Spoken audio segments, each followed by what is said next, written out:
You're listening to Beyond Bizarre True Crime, brought to you by AbJack Entertainment. Be sure to check out some of the other great true crime podcasts from this network, including The Murder in My Family, Missing Persons, DNA ID, Zodiac Speaking, Scene of the Crime, 3 Men and a Mystery, and All Things Crime. All of these podcasts are available for you to binge on right now, wherever you listen to podcasts. Subscribe where you're listening to this podcast so you don't miss an episode.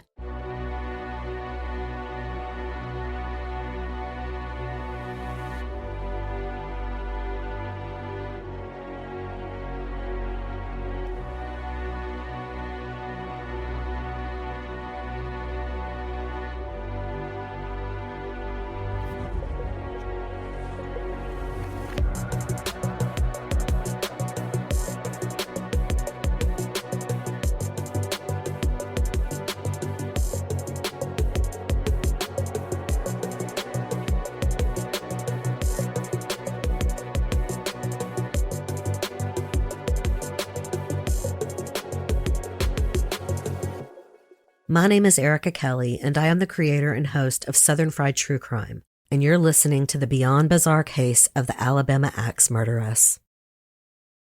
On June 28, 1959, on a blazing hot Alabama day, a farmer was out picking berries near an abandoned house in Etowah County when he stumbled onto a gruesome scene. A male torso was lying in the driveway, like it had been thrown there. Police soon swarmed the scene, and the press got a hold of the story almost immediately. The victim was referred to as Mr. X by detectives and the press.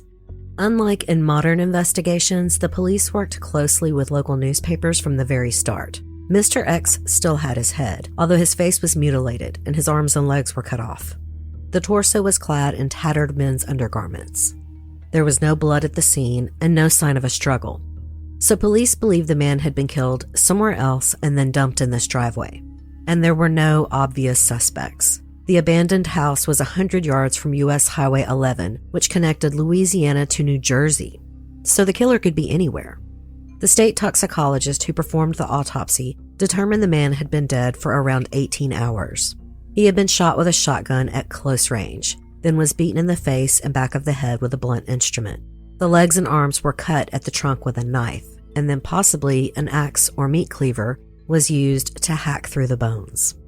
The next day, the local prosecutor was candid and gruesome with newspapers, saying, quote, "Aside from the shotgun blast, his head was pretty well chopped up, probably with an axe."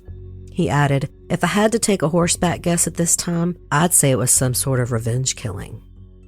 At around noon the next day, another torso was found, this time 10 miles away in St. Clair County, around 20 yards from U.S. Highway 11. This victim became known as Mr. Y. His torso was completely nude, except for a scrap of cloth that was hanging loose around his neck.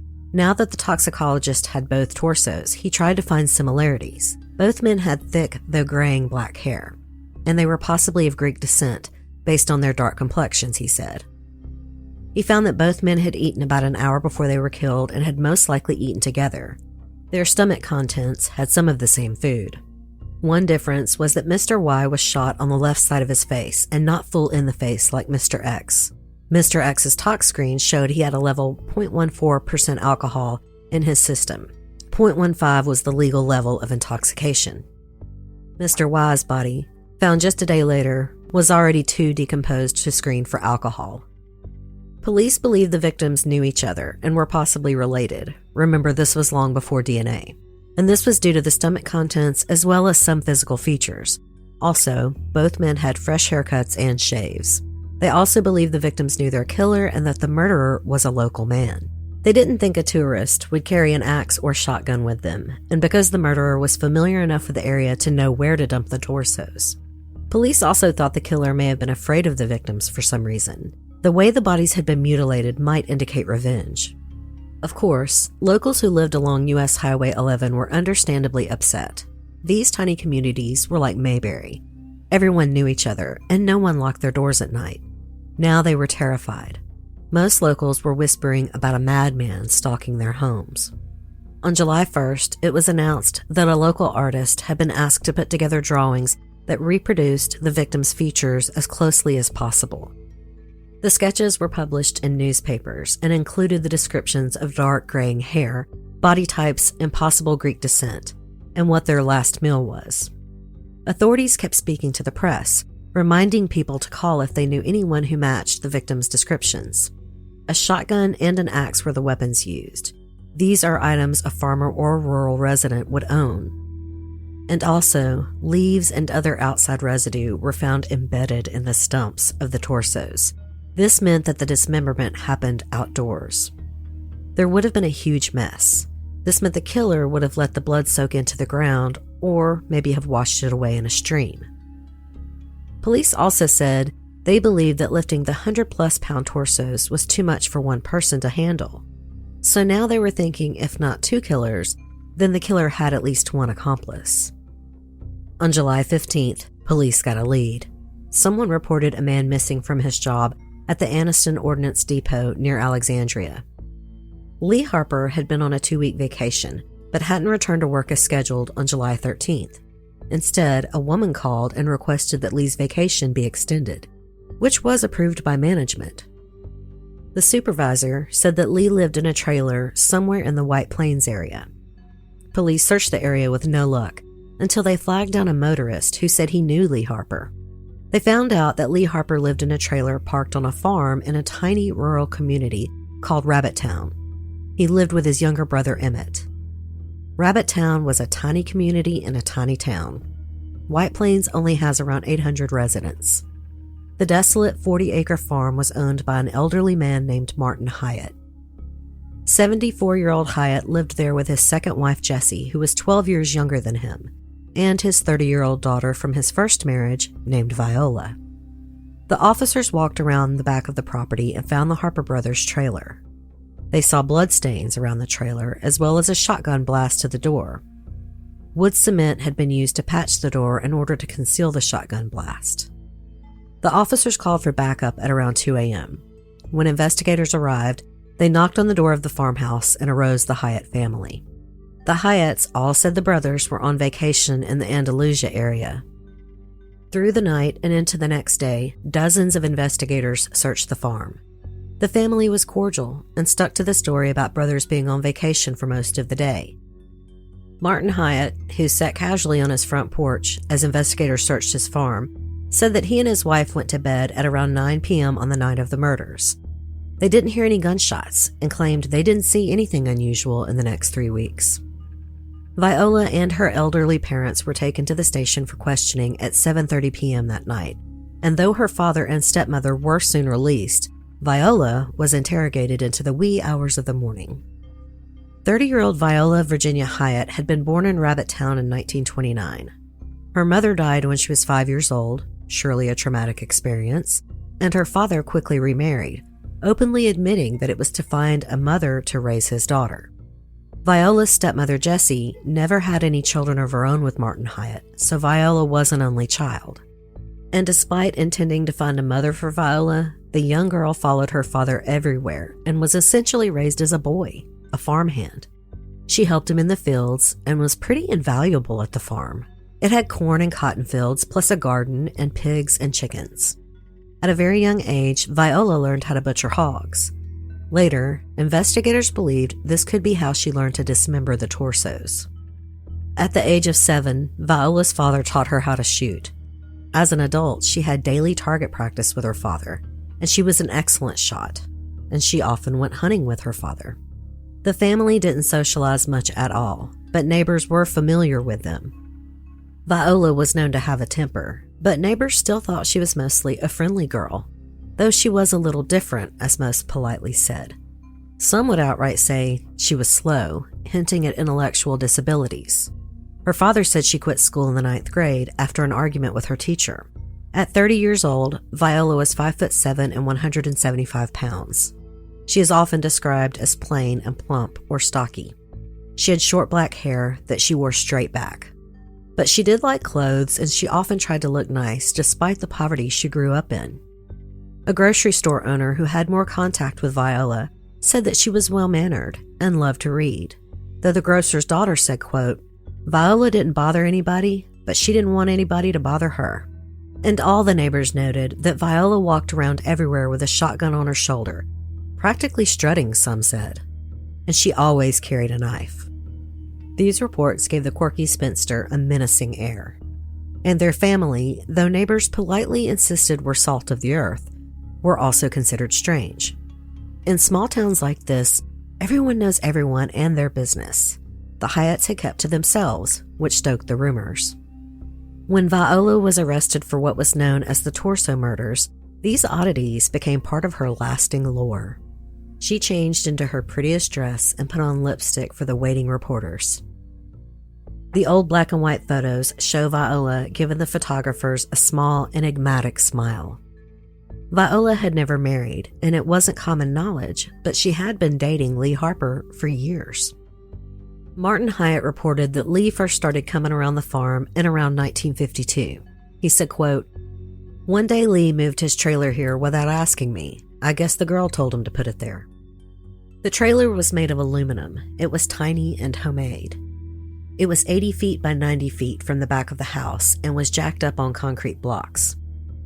In 1958, Lee's brother Emmett moved into the trailer. According to Martin, the brothers drank a lot and fought all the time. Viola told police that she and Lee had an understanding of an engagement and had planned to marry in the late summer of 1959. And who were these brothers, both older men who had apparently just moved themselves onto the Hyatt farm? They came from a big family and grew up in Andalusia, in southern Alabama, near the Florida state line.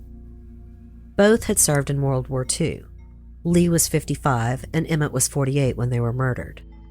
After the war, they kind of worked odd jobs. Emmett was often unemployed, while Lee worked more steadily as a welder. Family members described them as good old boys. They drank a bit, but meant no harm. But around White Plains and Rabbit Town, the Harper brothers were known to drink a lot and get into fights. After the murders, Martin Hyatt said he could not stand Lee Harper. Said he was, quote, "all the time trying to kill somebody." Mr. Hyatt had been called more than once to the trailer to intervene in violent fights between the brothers. After being interrogated for almost 6 hours, Viola finally said, quote, "I have something to show you," at around 2:30 a.m. She then took the detectives on a 3-hour road trip through Calhoun, Etowah, and St. Clair counties. She was showing investigators all the places she threw out the body parts. Viola said on the evening of the 27th, she went to Lee and Emmett's trailer and used her dad's 12-gauge shotgun to shoot both men in the face. She said she shot Lee first as he sat in the trailer beside the door. As Emmett bent over the body of Lee, Viola said she shot him in the side of the face. She took most of their clothes off, dragged the bodies to the front of the trailer, then cut off their arms and legs with a double-sided axe. She put the body parts in a homemade wheelbarrow. Then she wheeled them to Lee's car, a 1955 Chevrolet sedan. She then threw the arms and legs in the back seat of the car, and she put the torsos in the trunk. After the body parts were all loaded up, Viola said she drove around, tossing limbs out the window. Then she looked for abandoned houses around Highway 11 to dump the torsos. Known as Whiskey Trail because of bootleggers, there were plenty of old boarded-up places. Investigators were only able to recover half of the limbs. Viola had tossed most of them into creeks and rivers. After taking police to the places she had dumped the body parts, they all headed back to the Hyatt farm where Viola supposedly reenacted the murders. She went to the chicken yard and showed officers something in the dirt. Next, they went to the trailer. Then she took them to see the wheelbarrow and then to the cornfield where she had buried the axe. Police examined Lee's car, which Viola had been driving since the murders. The seats were caked, soaked through with dried blood. There was even a blood-stained hat still on the front seat. Blood was everywhere in the trailer, and it looked like someone tried to clean blood off the trailer steps. Despite what they found, Viola had managed to clean up most of the gore. One sheriff told reporters that while Viola rode around telling police where she dumped body parts, she was, quote, "cool as a cucumber in a cool morning." Newspapers could not get enough about Viola Hyatt, now dubbed the Alabama Axe Murderess. On the ride back to jail, Viola said she felt better after telling the police what had happened, but she refused to give a motive until she had a nap. After her nap, Viola actually gave police 4 motives, but she refused to elaborate further. First, she said the brothers had sexually abused her.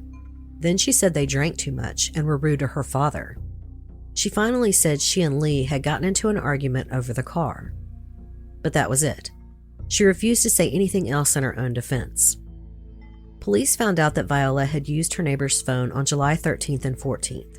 She had called 2 times, asking for Lee's 2-week vacation to be extended. They spoke to the neighbors, who did remember hearing shotgun blasts that night and screams and shouts, but they didn't do anything about it.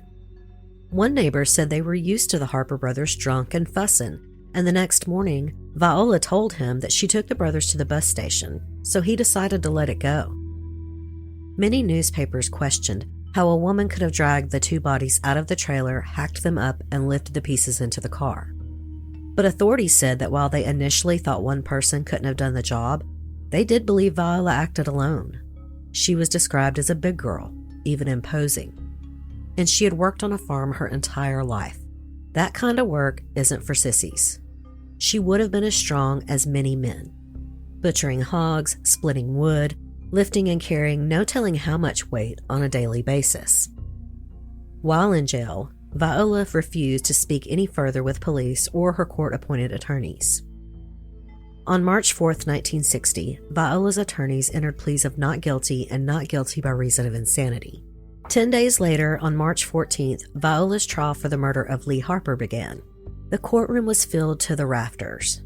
Some people were even turned away and had to stand in the halls outside the courtroom. An hour into the trial, the judge called a recess, and afterwards he brought the jury back into the courtroom and told them that an agreement had been made between the prosecution and defense. Viola would be pleading guilty, and she would be sentenced to life in prison. Reporters and the public were extremely disappointed that there was no trial for the Alabama Axe Murderess. They wanted the gruesome details that would have made for a sensational trial. And everyone wanted her motive. On March 17th, Viola Virginia Hyatt was formally sentenced to life in prison. She did not speak unless it was to give answers to the judge, like what's your name, how old are you, etc.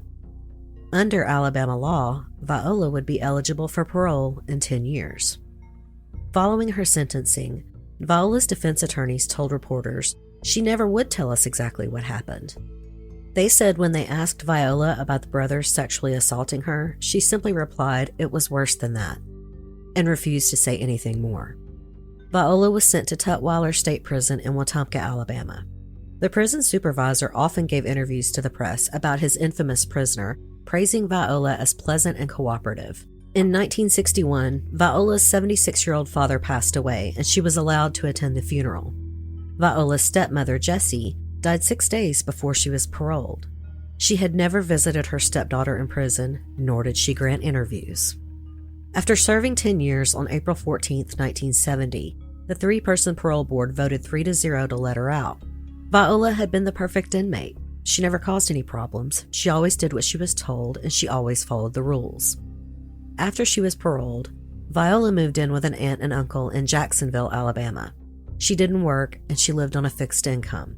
She didn't drive, and she didn't shop much. She was said to have saved all her coins in jars.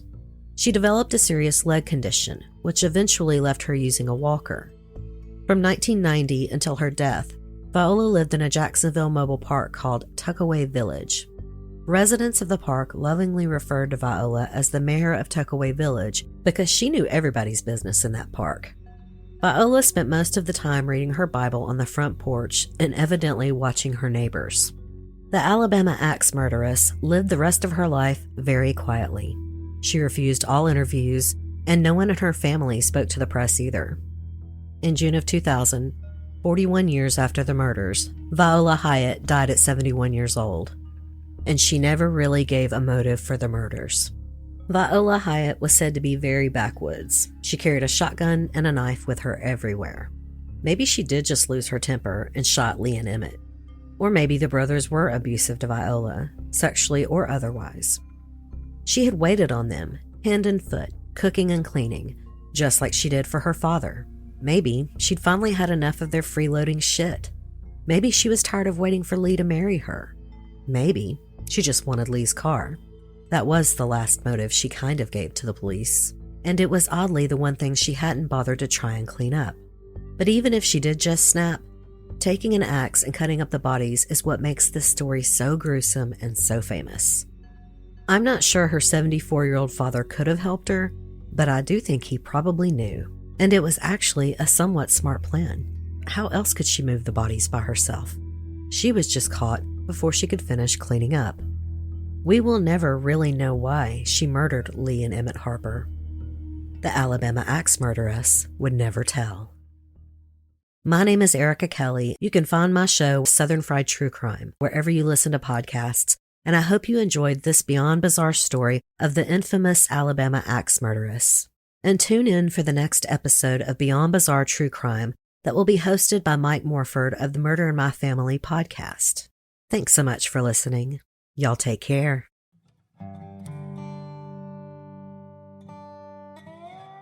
How do you take your true crime? Do you like to sit back and sip on a cold drink while someone tells you a story in a soothing voice? There's no better way to explore the dark underbelly of the Deep South.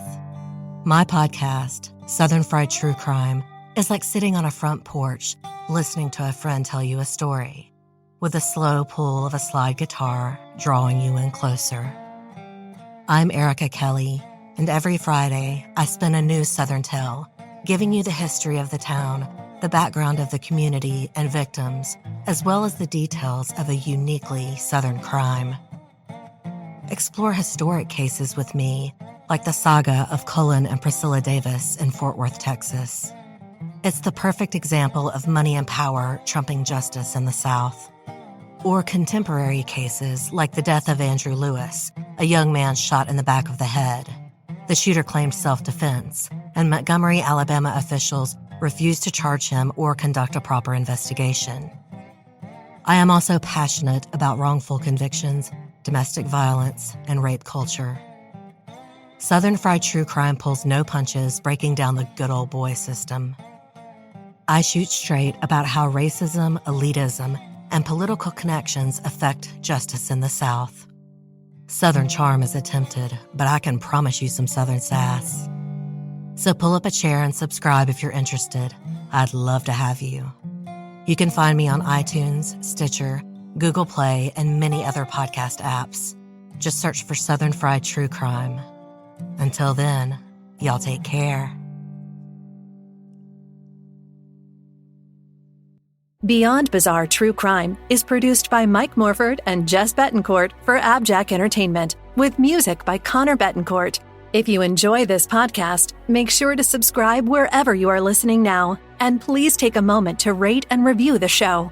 You can find Beyond Bizarre True Crime on social media. We're on Twitter and Instagram with the handle @BeyondBizarreTC. You can also find us on Facebook by searching for Beyond Bizarre True Crime Podcast. The views and opinions of the hosts and guests on Beyond Bizarre True Crime do not necessarily represent those of the show's creators, producers, or sponsors. Be sure to tune in on Saturdays for all new episodes of Beyond Bizarre True Crime.